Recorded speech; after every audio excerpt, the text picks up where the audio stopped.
Desde las profundidades del dolor y con la esperanza del retorno, la Fundación Ghassan Kanafani se hace presente para devolverles a los niños lo que anhela, la esperanza. La Fundación Ghassan Kanafani es una institución educativa que cuida de los niños desde la edad de 3 años hasta los 6 años en la etapa del preescolar, además de atender a los niños hasta cumplir la edad de 18 años. Entre sus actividades figuran la biblioteca y las artes. Múltiples actividades y el objetivo es uno: preparación y educación de los niños palestinos a una temprana edad.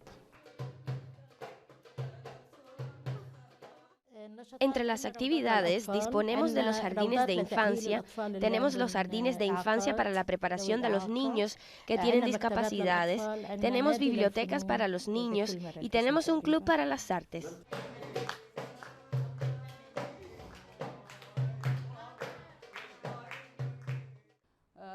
El Instituto Ta'awun es una institución sin fines de lucro que fue fundada hace 30 años, cuyo objetivo es apoyar a la resistencia del pueblo palestino y mejorar sus capacidades de manera que le permitan tener una digna vida.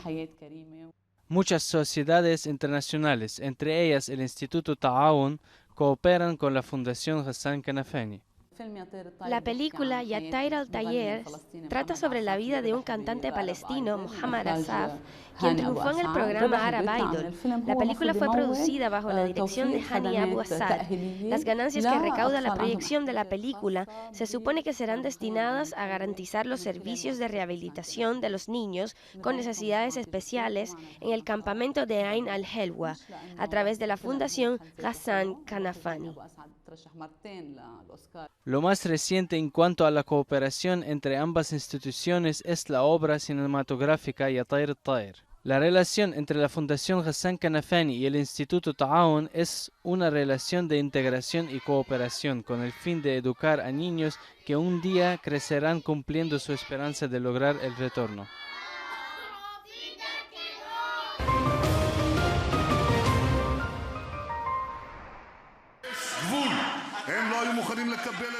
Un espacio limitado de libertad para la labor de los diputados árabes, tanto la parlamentaria como la política. Los límites son definidos por capricho del presidente del gobierno israelí, Benjamin Netanyahu, quien dirige desde las últimas elecciones parlamentarias una campaña de incitación sistemática contra los palestinos del 48. Por haberse reunido con familias de Jerusalén que reclaman los restos de sus hijos retenidos por las fuerzas de ocupación desde hace meses, Netanyahu exclama desde la tribuna del Knesset: "¡Ya basta!", provocando una algarabía informativa y política contra los diputados de la lista conjunta, especialmente los representantes de la Alianza Nacional Democrática. En el futuro, en circunstancias determinadas, puede existir un consenso en la sociedad israelí para tomar medidas drásticas contra nosotros, sea esto a través de los desplazamientos, una extensa operación de demolición o por medio de la represión política, etc. Ahora, ¿cuál debe ser nuestra respuesta? En realidad, nuestra respuesta es unir nuestras filas y trabajar unidos y resistir. Un proyecto de ley gubernamental que espera ser aprobado en el futuro próximo y que permite a los miembros del Knesset, con 90 votos, suspender las funciones parlamentarias de otros miembros por un periodo indefinido, solo porque están actuando, en su opinión, de manera inadecuada. Esto puede considerarse una máxima instigación contra los árabes, además de ser una flagrante degeneración hacia un fascismo declarado. El castigo inmediato para los diputados que se reunieron con las familias de los mártires ha sido aprobado por el Comité Disciplinario en el Knesset al impedirles participar en las comisiones parlamentarias y dirigir alocuciones ante la Asamblea General del Knesset por varios meses. En mi opinión, se supone que esta ley es inconstitucional porque afecta a uno de los principios básicos del trabajo político, que es la libertad e inmunidad de los miembros de Knesset. Cada miembro representa al público que lo eligió. Por eso no es habitual en un país democrático que un miembro tenga la facultad de suspender a otro miembro. La prohibición del movimiento islámico del norte y los llamados para prohibir la Alianza Democrática Nacional, además de las leyes de intimidación, reducen el margen de libertad de los ciudadanos y las instituciones de la sociedad civil palestina y de la izquierda, que labora por exponer la ocupación y, por el contrario, legitima la persecución y las amenazas de las asociaciones de extrema derecha. Esto indica que la derecha racista controlará el juego político en Israel por años.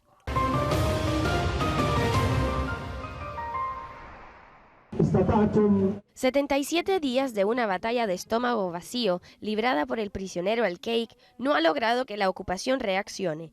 Pero las movilizaciones de Gaza en solidaridad con él no se detienen y no dan tregua, y las amenazas al ocupante fueron a través de la yihad islámica. La yihad islámica y los movimientos de resistencia no se quedarán de brazos cruzados frente a este crimen que se practica contra Mohammed al-Sheikh y en contra de miles de presos en las cárceles sionistas, por lo que la resistencia es capaz de activar sus herramientas para ejercer presión sobre el enemigo sionista con el fin de liberar a Mohammed al-Sheikh y el resto de los presos. La sede de la Cruz Roja se convirtió en destino para todo aquel que manifiesta solidaridad con al-Sheikh. Con el continuo deterioro de su estado de salud, se elevan las voces que exigen a la comunidad internacional la urgencia de liberarlo y dejar de actuar con un doble rasero. Venimos a elevar la voz frente a esta institución internacional, preguntando el porqué de la política de doble rasero. ¿Por qué no cumplen con sus responsabilidades y detienen ese abuso contra nuestros hijos? Hoy el Sheikh se encuentra preso porque domina la palabra y le transmite al mundo la imagen del crimen sionista. Fue una detención administrativa, arbitraria e injusta. No existen cargos o pruebas.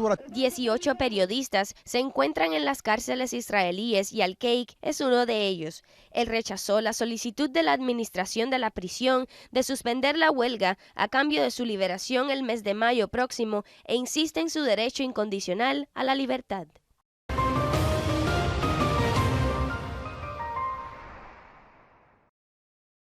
El ejército sirio avanza en las áreas rurales de Alepo y Latakia en el norte y en la Ghouta oriental en el norte de Daraa en el sur. Un avance que inclina la balanza en el terreno y supera a la oposición interna que estuvo ausente durante las conversaciones de Ginebra en su tercera edición. Son datos clave para cambios futuros. Quien decide es quien tiene la iniciativa sobre el terreno. Y lo que está ocurriendo hoy en el norte de Alepo y en el sur, lleno de victorias y derrotas y deserción de grupos terroristas armados, confirma que esta incertidumbre inevitablemente va a convertir en una realidad, que es las inevitables negociaciones victoriosas en favor del derecho del pueblo sirio.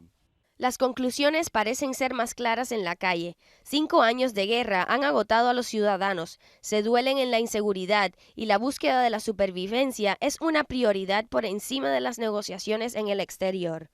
Lo que nos importa es la seguridad y estabilidad del país. Los resultados están vinculados a los avances del ejército sirio. Creemos que Ginebra III no tendrá éxito, mientras los grupos de la oposición trabajen con agendas externas como de Arabia Saudita, Turquía y Qatar e Israel. Por segundo, es el tema de las organizaciones terroristas que no han sido clasificadas hasta el día de hoy, porque estos estados patrocinadores del terrorismo no quieren perder las cartas en el terreno. Damasco no está muy lejos de esa visión. Lo que se ha logrado en el campo fortalece su posición de negociación.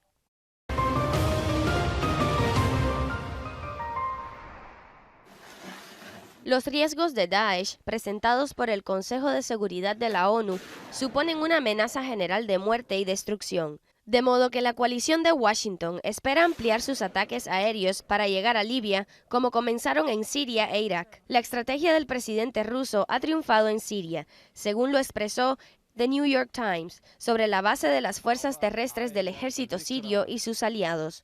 Su prioridad es la lucha contra el terrorismo y el avance sobre el campo en la limpieza del terreno. Washington no cuenta con fuerzas terrestres aliadas que tengan como prioridad enfrentar a Daesh y Al-Qaeda, pues su oposición moderada cree en la prioridad de derrocar al régimen como lo desean Turquía y Arabia Saudita. En este contexto, Ahmad Asiri explica que las fuerzas Ra'ad del norte, que debían aparecer en un ejercicio preparatorio, son un ejemplo de ello, así como la operación de Yemen, que está teniendo éxitos, según calificó. En paralelo con Asiri, el canciller saudí Adel al-Jubeir reduce las fuerzas saudíes prometidas para intervenir en Siria de 150.000 a solo una unidad de fuerzas especiales en caso de que la coalición internacional decida intervenir. Por su parte, el Kremlin pone en duda la existencia de dicho plan, que supera en número a los miembros de la coalición de Washington para ayudar a las facciones locales en el enfrentamiento a Daesh. Además, Konstantin Kosachev advierte de cualquier presencia de Arabia Saudita o Turquía en Siria sin la aprobación del gobierno sirio. John Kerry, quien aspira a un alto al fuego en Siria, espera esfuerzos de Arabia Saudita para enfrentar a Daesh y el Frente al-Nusra, a diferencia de las declaraciones de Jubeir. Pero el diario francés Le Figaro publicó un reporte sobre el gran número de personas que se aprovecha del sufrimiento de los refugiados en Europa, entre ellos abogados, periodistas y políticos. Tal vez un reportaje similar revele quiénes son los beneficiados de Daesh y al-Nusra.